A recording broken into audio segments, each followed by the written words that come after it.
To me, the human aspect of superheroes has always been perhaps the most important part. By that I mean, okay, we assume your superhero might be extra strong, or might be able to fly or run as fast as a comet. But unless you care about the superhero's personal life, you're just reading a shallow story. Just because a person has a superpower doesn't mean he might not have the same personal problems that you or I might have. Maybe he doesn't have enough money. Maybe he has a family problem. Maybe the girl he loves doesn't love him. Or maybe the girl he loves doesn't want to be involved with a superhero. There are so many things you can think of that round out the character and the personality, so the superhero isn't just one or two dimensional. You want a three-dimensional superhero who lives and breathes and worries and experiences things just the way you and I do, except for the fact that he or she has a superpower.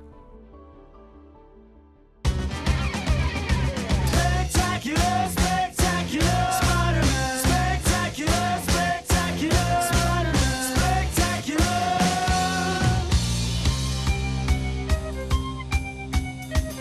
Spectacular, spectacular, Spider-Man. Spectacular, spectacular, Spider-Man.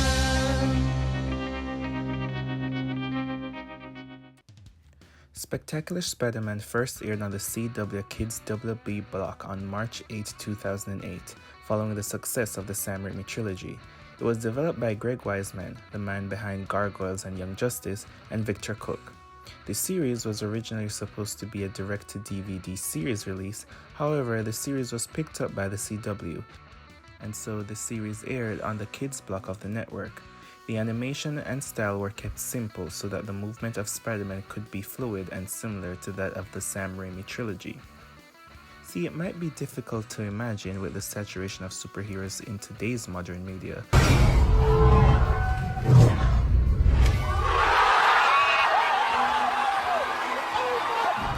But back in the early 2000s, superheroes and superhero content weren't dominating the media. In fact, it was still a pretty niche form of entertainment, and never before did they penetrate and dominate the mainstream media in quite the way Spider-Man did. This was as a result of the insanely popular and successful 2002 Spider-Man movie, and just like that, Spider-Man became the most popular superhero in the entire world. He was everywhere, and the hype for the character led to tons of merchandise, movie sequels after movie sequels, reboots, and cartoons. Which brings us to the Spectacular Spider-Man. This show is really, really good, and fans who've seen the show often consider it the greatest Spider-Man cartoon ever created. Some would even say the best adaptation outside of the comic books of the character. Me, I'm the one saying that. Now, contrary to popular belief, Spider-Man is not a teenage superhero. Sure, he does start off that way, but almost all of Peter's best storylines happen after he graduated high school. In fact, in the comics, he graduated high school after issue 28. Even in the Sam Raimi trilogy, Peter makes his transition from teen into adulthood. The same can even be seen in previous cartoon adaptations of the character. But when developing the show, the creators thought it would be more interesting, especially for the target audience, to keep Peter young and in high school. So a lot of storylines were adapted to reflect that. But even though we never see this transition into adulthood in this adaptation of Spider-Man, there's still something really compelling about Peter's struggle and growth throughout the show, and maybe it's specifically because he is just a kid.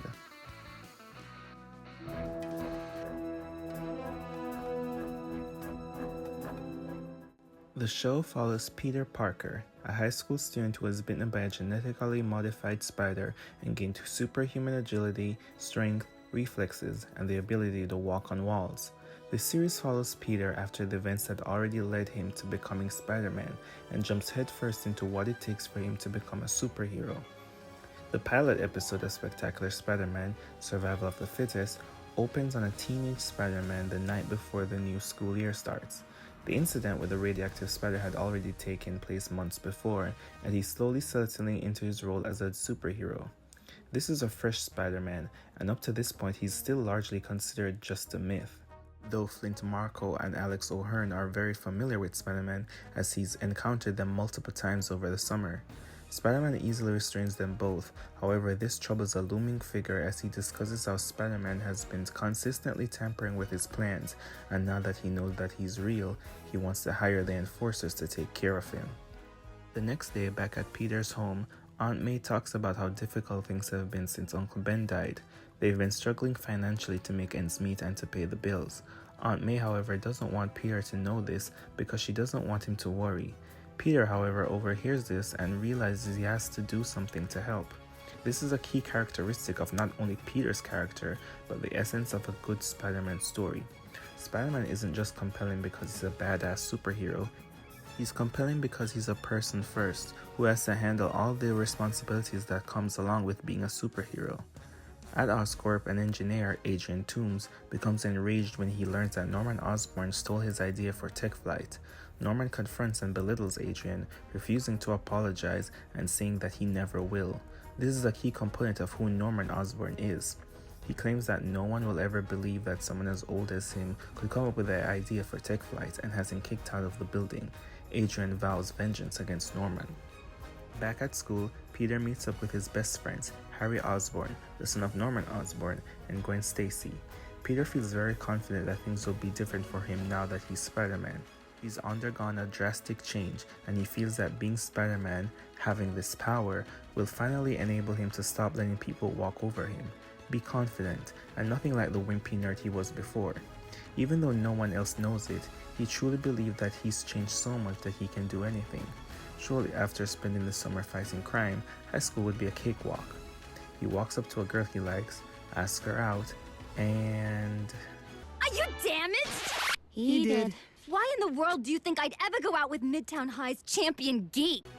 gets absolutely destroyed. Not only rejected, but outright embarrassed. Flash taunts Peter for thinking he could ask out someone so popular, but Peter assures him that things would be different this time, and that he won't beat his punching bag this year, only for Flash to knock Peter on his butt and steal his lunch. Even after becoming Spider-Man, stopping countless crimes and saving lives, at school he's still just Peter Parker. He still can't get the girl, and he still gets picked on. This was an eye-awakening moment for Peter, and he realized that just being Spider-Man didn't change much for Peter Parker. Back at Harry's house, Norman is attacked by Adrian Toomes, who has created his tech fight and is using it to intimidate Norman into admitting he stole his idea. However, Norman is saved by, wouldn't you guessed it, Spider-Man, but Toomes gets away. Peter, realizing the financial difficulty Aunt May is going through, decides that he needs to get a job in order to make some extra money to help with the bills. His biology teacher lets him know of an opportunity interning at Curtis Connor's labs. Peter is thrilled at the idea, but is immediately disappointed when he finds out from his close friend Eddie Brock that it's an unpaid internship. Peter then decides that perhaps the best way to make money would be to sell exclusive pictures of Spider-Man in action to the Daily Bugle. He heads there to pitch the idea to its editor-in-chief, J. Jonah Jameson, but it is shut down and thrown out of the building. Feeling defeated and like everything is going wrong, he spots Norman Osborn as Spider-Man getting attacked by Vulture again. He goes after him, only this time he's also being attacked by the enforcers. He manages to take them down as well as capture the Vulture. Peter heads home defeated. He hasn't gotten a job, he's still a loser at school, and the bills are still piling up. But nothing went as planned today. Understatement of the year. But I'm still Spider-Man and still undefeated. And I still have this amazing person watching out for me. Tell me there's something better. Go ahead. Try. And that is a Spider-Man story. See, the thing that this show gets really well is that we're not really following Spider-Man. We're following Peter as he navigates life while being Spider-Man. Being Spider-Man creates lots of conflicts in Peter's life, and it makes him unreliable to his friends and the people he loves. It gets him betrayed and hated. So the big question is, if being Spider-Man makes Peter's life so difficult, then why does he do it?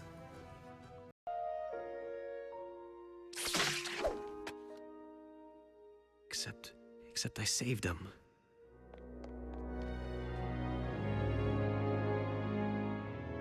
Spider-Man's no magic wand, but thanks to the webhead, Kurt's cured, and Billy gets his father back. So what if nobody threw a parade? Spidey stays because Spidey's needed. For now, anyway. And that's why. It's because he knows that if he doesn't, then it's his responsibility when people get hurt. Being Spider-Man is important because by being Spider-Man, he's saving lives. Gwen Stacy is one of Peter's best friends. She's known him since they were kids, and she acts as a kind of mother figure to the friend group of herself, Peter, and Harry. Gwen's the friend that pays attention. She's always there to support both Peter and Harry through difficult times, even when they aren't the best of friends to her. Gwen has had a huge crush on Peter, something that becomes immediately apparent to everyone. Well, everyone except Peter. The relationship becomes a key focal point over the 2 seasons as the relationship evolves. It's the will they won't they tug and pull of the series, and even though they both like each other, they never get the timing right where they get to just outright be together. She also gets a makeover halfway through the 2nd season. She becomes more in line with the traditional way in which her character has always been represented. Harry Osborn is the best friend of both Peter and Gwen, and he's also Norman Osborn's son. Harry also has been best friends with Peter since they were kids. However, Peter has always kind of outshone Harry in a lot of ways. Despite being filthy rich, Harry's not the most popular kid in school. Neither is he the smartest or even the most athletic. He spent his entire life trying to win over his father's approval, which he craves desperately. Yet his father seems to almost go out of his way never to give it to him, and even go as far as to shower Peter with admiration and praise, something Harry never gets and becomes immediately jealous about. At ESU, working with Kurt Connors. Connors, huh? Quite an opportunity. Don't suppose you were considered for the honor, Harry? No, sir. Harry becomes a less of a key player by the 2nd season, but the character always has a looming figure on the plot due to his connection with the Green Goblin. Harry kind of toes the moral gray lines. Even without the supervillain connection, Harry can oftentimes be prone to envy and anger, and is actually very manipulative and oftentimes shallow.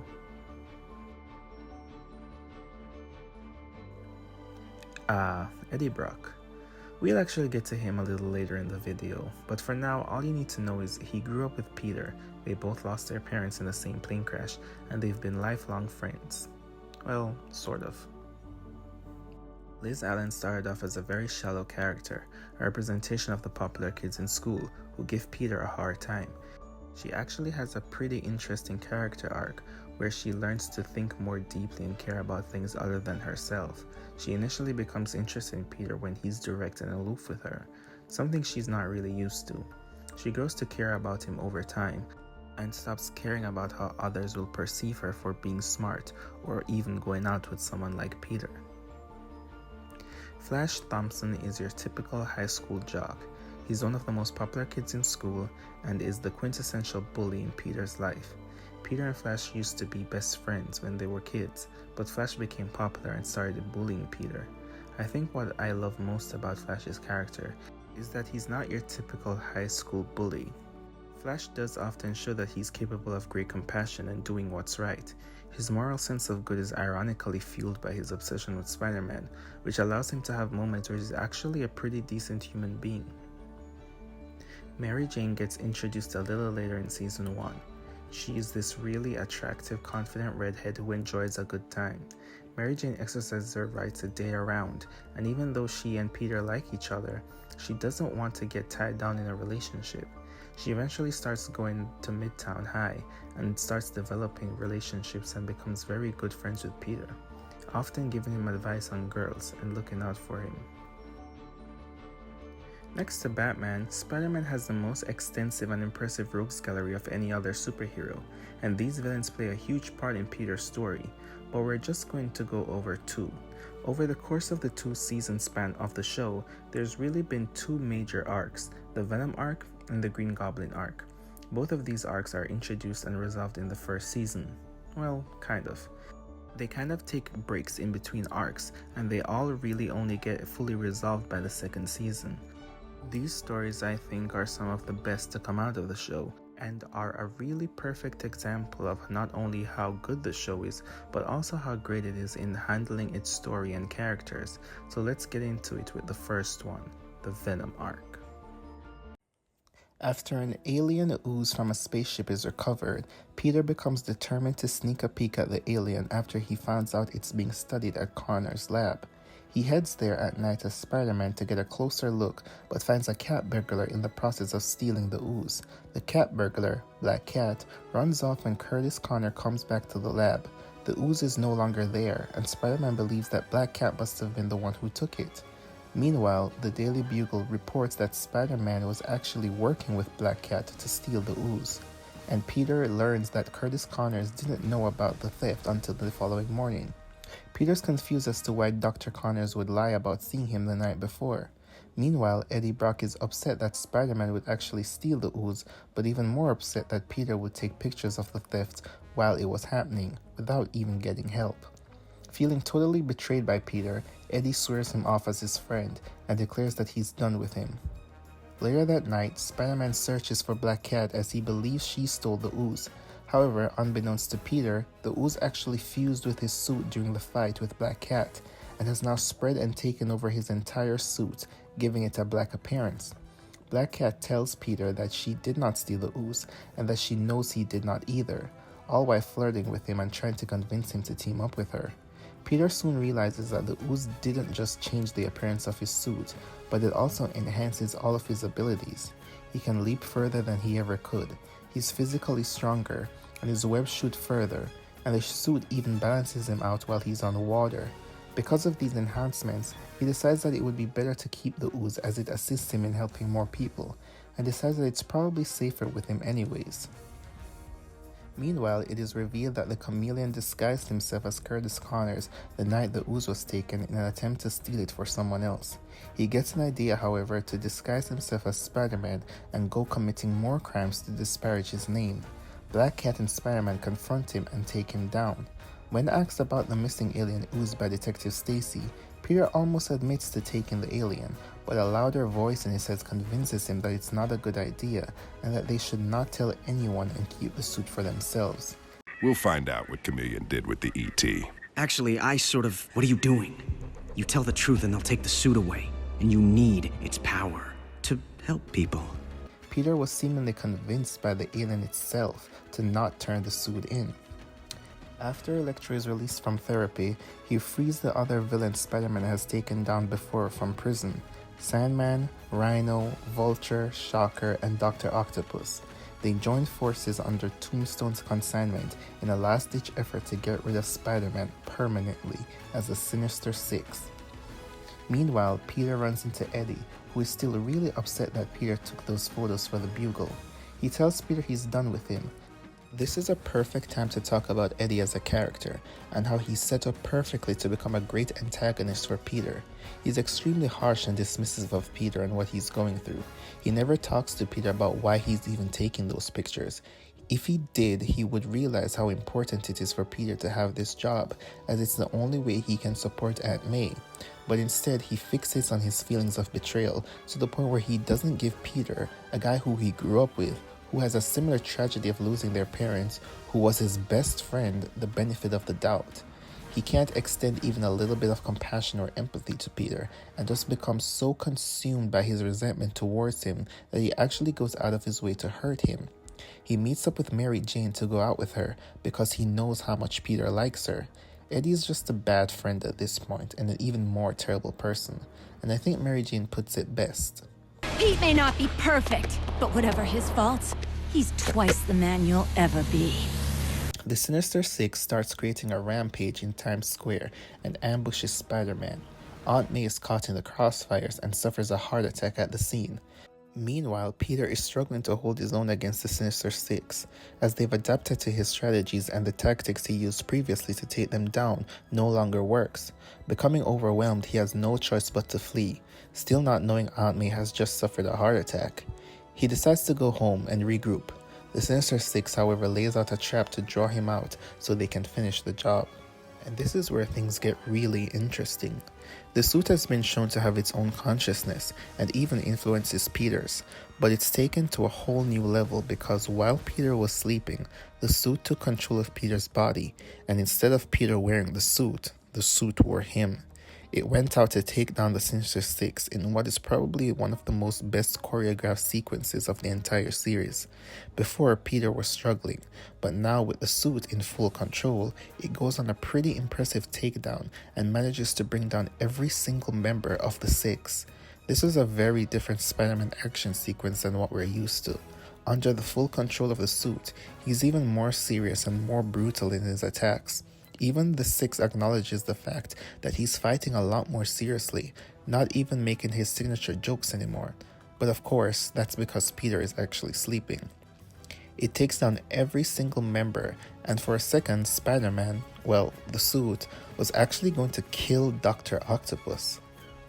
The next morning, Peter still does not know what has happened to Aunt May, but he learns what happened the night before. He realizes that the suit not only took over his subconscious and took out the Six, but also took pictures of it. Then we see the suit influencing Peter even more. Initially, he expresses concerns about the suit acting like a symbiote on its own accord. But then that thought is immediately pushed out. He even goes from stop referring to himself as I and starts going by we to symbolize that it's no longer just him anymore. The symbiote has now become a part of him. Mary Jane rushes to Peter's home and gives him the bad news about his aunt. Eddie is just a colossal asshole. Peter just finds out that Aunt May had a heart attack, and he immediately guilts Peter for showing up late. It's like he's convinced himself that Peter is just a terrible person no matter what. Eddie and Peter went through similar painful and tragic events at the death of both of their parents, but unlike Peter, Eddie had no one. Peter had Aunt May and Uncle Ben to rely on after the tragedy, but Eddie was all alone. And you can see how different they both are as a direct result of how they were able to recover from the tragedy. In a way, Eddie somewhat resembles what Peter could have become if he did not have Aunt May and Uncle Ben. Peter goes up and sees Aunt May is recovering, and she's fine. However, when he gets slapped with the hospital bill, he becomes so desperate for money that he goes to the big man to take him up on his job offer.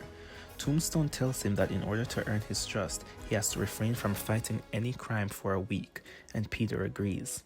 Now at this point, it has become increasingly clear that the symbiote is feeding off Peter's negative emotions and exasperating them, making him a lot more angrier and short-tempered than he normally is.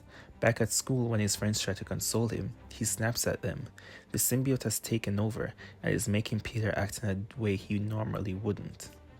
Meanwhile, because of the disappearance of the symbiote, Connor's lab has lost yet another grant, and so they can no longer afford to pay Eddie, so he is let go. Naturally, Eddie takes this really bad and thinks it's Peter's fault. And at this point, I think it's become painfully clear that Eddie is just blaming Peter for everything wrong in his life. I mean, sure, technically Peter did take the symbiote, but Eddie doesn't know that. All he knows is that Peter was there when it was taken, and he ambushes Peter at the hospital while he's visiting a sick aunt just to blame him for him losing his job. But because the symbiote is affecting Peter's emotion, Peter lashes back at Eddie, and honestly, I was okay with this. He deserved this. The symbiote is really changing Peter. He almost only refers to himself as we at this point, but I think it's really funny that it wasn't until Flash pointed it out that he realizes that something is wrong. It's just funny that Flash was the one to make Peter realize he's the one being a jerk this time. So Peter decides that he needs to separate from the symbiote, and he realizes that the symbiote is weak to vibrations. But at that point, the symbiote had become too rooted in Peter, and it restrains him and attempts to completely take him over. Here we get a sort of origin story and more details into Peter's background. We witness memories of Peter before he became Spider-Man, living with Aunt May and Uncle Ben. It was really heartwarming seeing Peter get to have a moment with Uncle Ben again, even if it is only in his mind. We witness how Peter got his powers. Initially, when Peter got his power, he decided that he could use it to make money, so he entered a wrestling competition as Spider-Man. However, after he won, he was duped, and he didn't get his prize money. The guy who duped him got robbed, and as the robber was getting away, he asked Spider-Man to stop him, but he doesn't. He lets the guy go. After all, why should he help someone who was just a jerk to him? Not my problem. However, we find out that that was the night Uncle Ben was murdered, and the guy who shot him was the same guy who Peter let go. The symbiote shows Peter all of this to bring out the worst emotions in him, feelings of guilt and grief, to bring him to his lowest point so that he will become so desperate and alone that he fuses permanently with the symbiote. However, by stirring up that memory, Uncle Ben was actually able to appear and help Peter out. He showed Peter a different perspective of what happened. We learned that before Peter went to the wrestling match, he felt conflicted about using his abilities to give him the edge in a competition and asked Uncle Ben for advice. And that's where we got the infamous saying, "With great power also comes great responsibility." Peter feels immense guilt about Uncle Ben's death because he didn't live up to his responsibility. When Uncle Ben's killer was robbing the promo guy, it was Peter's responsibility to stop him because he could. He had the opportunity to help someone, even if that person was a jerk, but chose not to. And that decision led to the death of someone close to him. And when Peter catches the guy, he gets an opportunity to take revenge on someone who caused him immense pain. But internalizing Uncle Ben's advice that with great power comes great responsibility, he decides not to. This is the true essence of the character of Spider-Man. This is what makes Spider-Man a great and beloved character. He doesn't have to be a superhero. He could just ignore his powers and live out his life, but he knows that if bad stuff were to happen, it would be his fault because he has the power to stop them, so it's his responsibility. It's why he has to be Spider-Man, why he has to keep saving people, because when you can do better, you should do better. Uncle Ben reminded Peter what was important and that he's not alone. He'll always have Uncle Ben, but he also has Aunt May and all of his other friends and people who truly care about him. And by overcoming all these negative emotions, he was able to weaken his link with the symbiote to break free of it permanently. Spider-Man takes the ooze back to Connor's lab to destroy it, but Eddie sees this and becomes really upset. His hatred for Peter and now Spider-Man fueled the symbiote with negative emotions. They form a link, and Eddie learns that Peter is Spider-Man and that his hatred should really be channeled to one person. He surrenders himself to the complete control of the symbiote, and they become permanently linked and emerge as Venom. After the events of the previous episode, Spider-Man is back and better than ever in his traditional costume. While he's embracing his return as Spider-Man, Eddie Brock as Venom tries to get employed by Tombstone, if and only if he can get rid of Spider-Man. Now that the symbiote has fused with Eddie, Venom has all the knowledge that the symbiote had when it was linked to Peter, such as who Spider-Man is and what he cares about. Venom's plan is not only to get rid of Spider-Man, but to make him suffer as much as possible by hurting the people closest to Peter.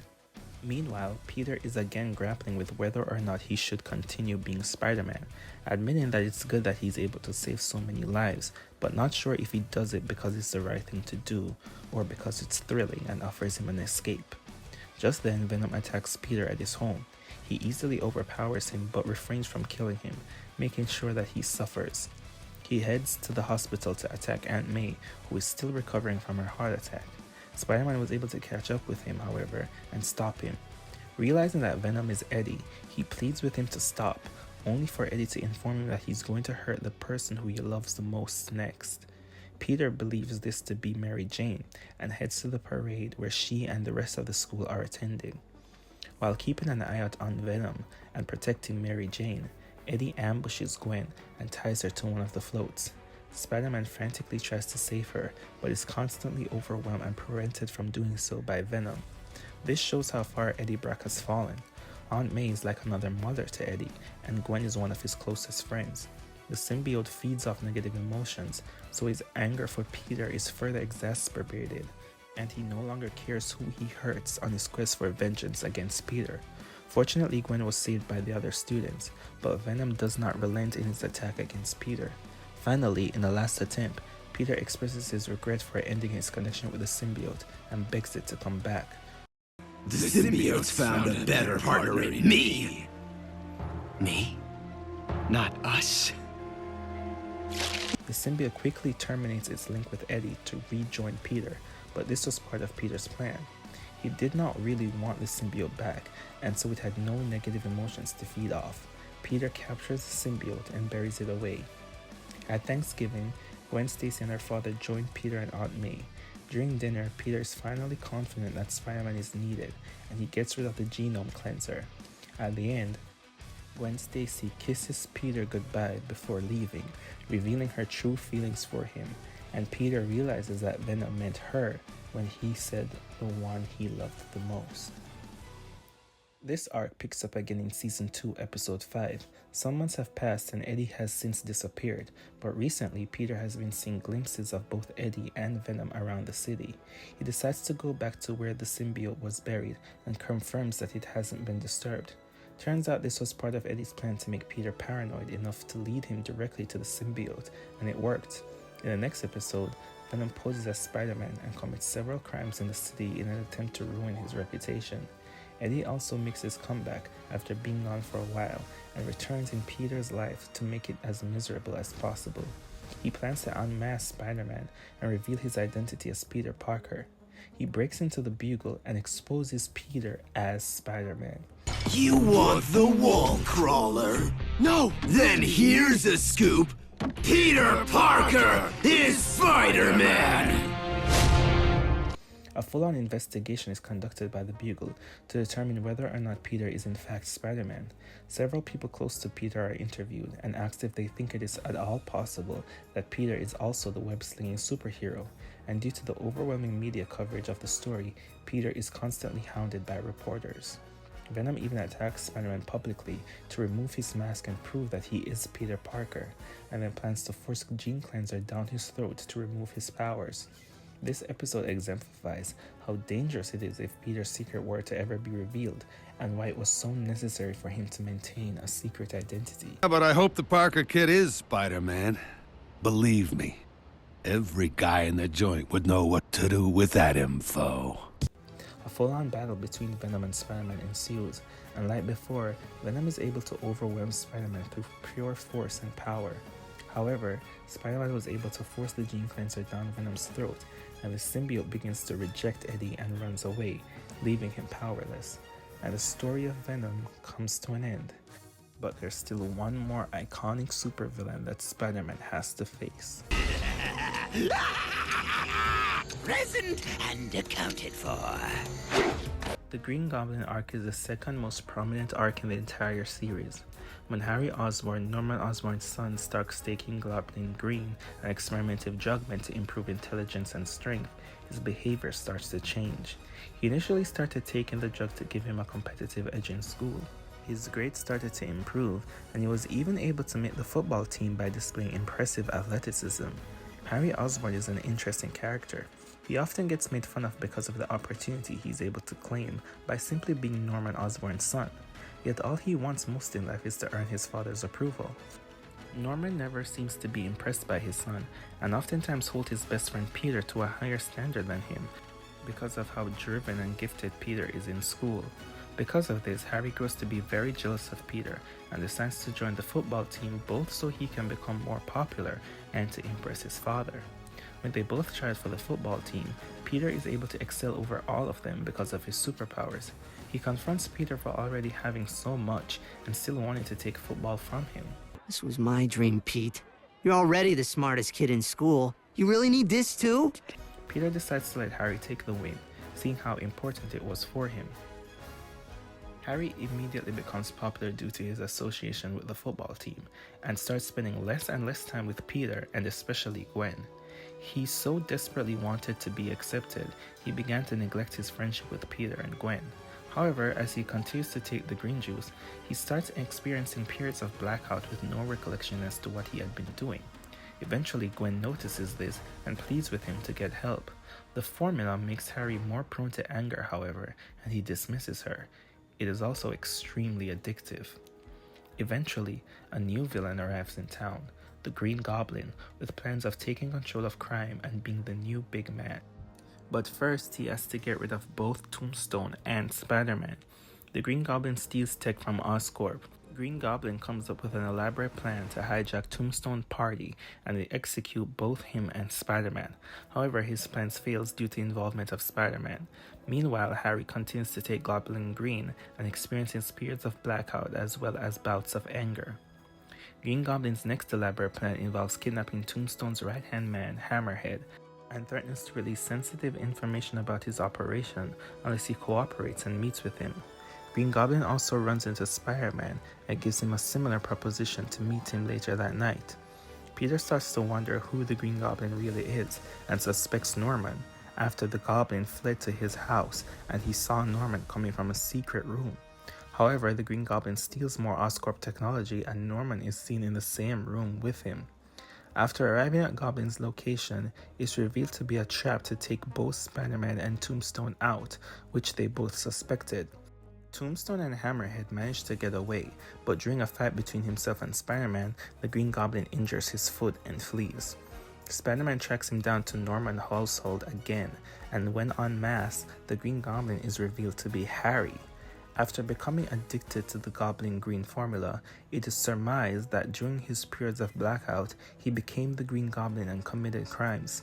Norman pleads with Spider-Man not to take him in, and considering his friendship with Harry, Peter agrees and the Green Goblin disappears. But the arc doesn't end here, and Harry is sent away to recovery for his addiction, and he's never seen again for the remainder of the season and halfway through Season 2. Midway through Season 2, Harry returns to the town after being away in recovery. He feels a strong sense of gratitude to Gwen because she was the only one who knew something was off with him and tried to help. He asks her out, and despite Gwen and Peter having history, she agrees, because by then, Peter starts dating Liz. Harry is still desperate to try to impress his father. He has a difficult time readjusting to his return, and on a school trip he reveals to Flash the real reason he went away for months. He tells Flash about his addiction to the formula, and Flash angrily scolds him, because if it were ever to be revealed that Harry was taking enhancement drugs during the competition, the school's championship would be revoked. Flash later tells the truth himself, feeling that the win would be hollow since it was not fairly earned. This leads to the entire football team blaming and turning their backs on Harry, and in a defeated state, it's revealed that Harry has a secret stash of the formula and is possibly still on Globulin Green. On Valentine's Day, the big crime bosses of the city are invited to a dinner: Tombstone, Dr. Octopus, and newly released Silvermane.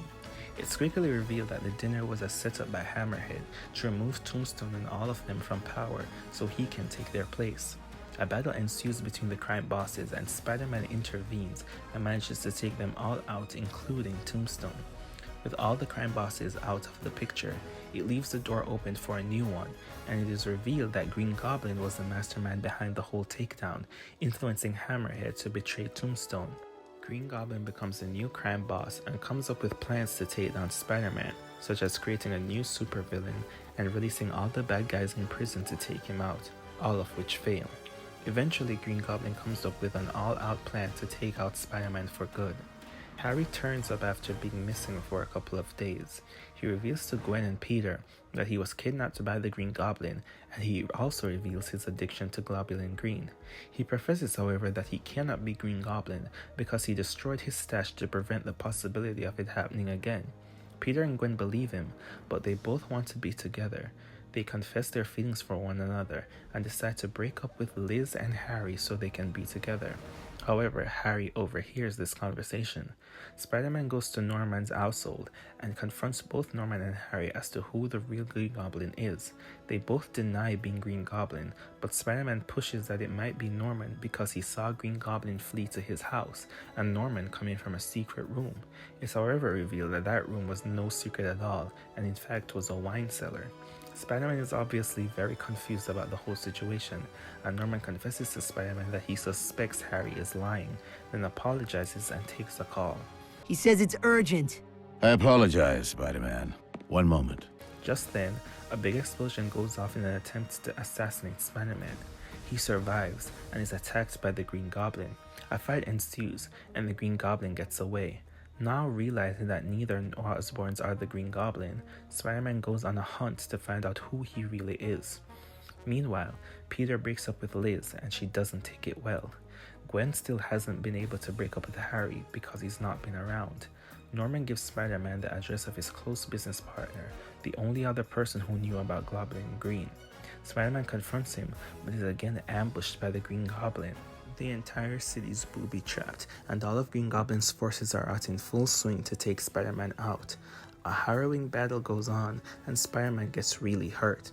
Harry begins to speculate who Green Goblin could be, and wonders if it might even be his mom. And this face that Norman makes is one of the most chilling things I've ever seen in my childhood. This expression from a man who rarely smiles, ugh. During the fight, Green Goblin is unmasked and it is revealed to be Norman Osborn. Norman had been consistently taking Goblin in green formula and became Green Goblin in order to achieve a monopoly over crime. Chameleon disguised himself as Norman Osborn.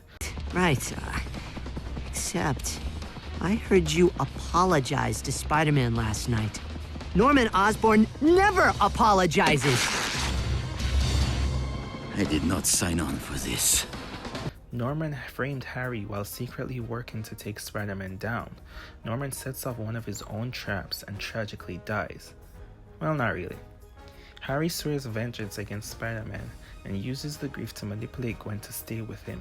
But actually, Norman Osborn isn't dead and changed his identity and left the country because, you know, it's a cartoon. And that's it. That's how the show ends. 2 seasons and 26 episodes, and the show ends on a cliffhanger. So what happened? So as you can already probably tell, the show was massively popular among fans and was doing pretty well. So you're probably wondering what could have possibly led to its cancellation. Well, it's a couple of things. See, the creators of the show actually intended to keep making more episodes. They were actually intending on making 3 more seasons and ending on a total of 65 episodes. However, certain companies got involved and business interests changed. The simple rundown of it is that back in the 90s, Marvel Studios had made a couple bad business decisions and were struggling financially. So in the early 2000s, the studio licensed many of its most popular characters to different movie studios, basically giving them the right to use those characters in movies. Spider-Man was one of these characters, and it was licensed to Sony. Sony then went on to make the Sam Raimi trilogy that we're all so fond of, but the huge monetary success of these movies didn't directly benefit Marvel Studios, only Sony. So Spectacular Spider-Man came out as a way for the studio to still benefit from the Spider-Man high while keeping in line with their deal. See, the license with Sony only gave them exclusive rights to movies. Marvel could still make Spider-Man cartoons, and it was doing great for a while. Spectacular Spider-Man debuted on the CW, then moved to Disney XD for its 2nd season, and well, that's when everything turned to crap. After season 2 had aired, production had been put on a hiatus, but in 2009, Disney bought Marvel Studios and now had total control of all the characters Marvel still had the rights to, including television rights for Spider-Man. However, Sony still maintained some rights over Spectacular Spider-Man, the show, as well as some character designs and storylines. So essentially, neither studio had everything it needed to continue production on the series, so Disney decided to not continue production at all. They decided to have a complete fresh start, so Spectacular Spider-Man was cancelled and replaced with... yeah, that. Now, I've seen a couple episodes of Ultimate Spider-Man and I didn't care for it. And that's not just because Peter's voice actor is in really hot water right now. I just never liked the idea of Spider-Man being in a group. I think he works better as a solo hero, and the whole show just never had any of the same heart and appeal as Spectacular Spider-Man. There's a lot of emphasis placed on Peter wanting to join the Avengers because, well, the studio was pumping out Marvel movies, but it just never worked for me. Eventually, Ultimate Spider-Man was also cancelled and replaced with another show, Marvel's Spider-Man, which I also don't care for.